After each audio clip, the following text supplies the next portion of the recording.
Yesaya, mamukasei maZimbabweans ose kumativi mana enyika kwese kwamuri.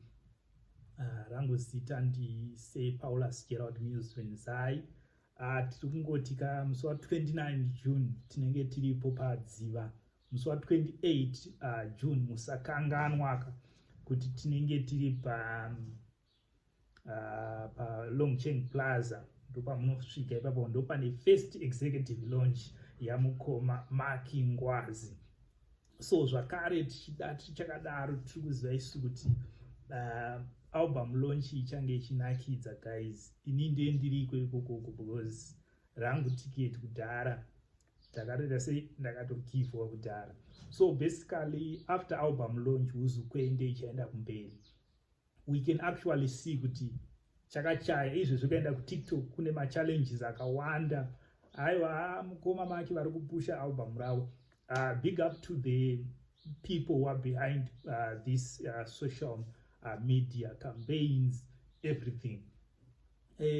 Musazoti ndiri kutumwa naMark Ngwazi, no, handitumwe. Tiri kungopusha maworks, havatombotizive, but still ngatingopusha ichi maworks handitika.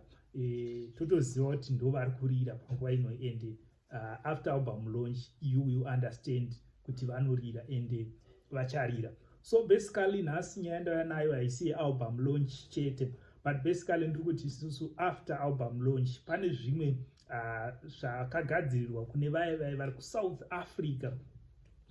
Mukoma Mark Ngwazi vachange vari muSouth Africa musi wa13 July apo vachange vachiridza nechibaba chesungura, baba Alec Macheso, baba Sharo. Vachange vari paSouth Africa pane inonzi Silala Festival. So basically tiri kuti isusu #Huzukwende ngoma dzinorema kuvanhu. Saka ngatimhanye nacho handitika musakanganwa kubaya subscription button because musi weSaturday ndichange zvakare ndiri live ndichikutambidzai ngoma sekuitika kwadziri kuita, tichikupai maupdates ekafambiro kari kuita nyaya ipapo paalbum launch yamukoma Mark Ngwazi. Aiwa tiri kungoti famba Mark famba. Lineup yevaimbi variko I think ndakambokupai kumashuroko makadzoka kumavideos andikamboita kumashuroko.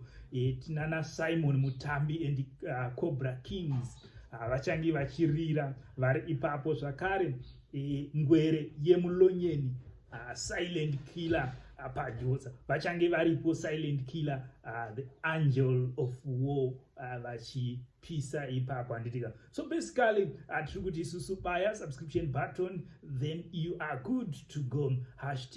#Huzukwende. Say Paulus Gerald Mills Venzai is my name. Follow us on Facebook, Kutapa Media INC, and also follow us everywhere. Tiri kuti isusu chakabikwa chikaibva chikapakurwa. #Huzukwende. Takaenda ipapo komana kana usati warinzwa ndibate tikutambidze ngoma because riri kurema. Huzukwende I think aireva kuti ngoma rinorema. Pakaipa.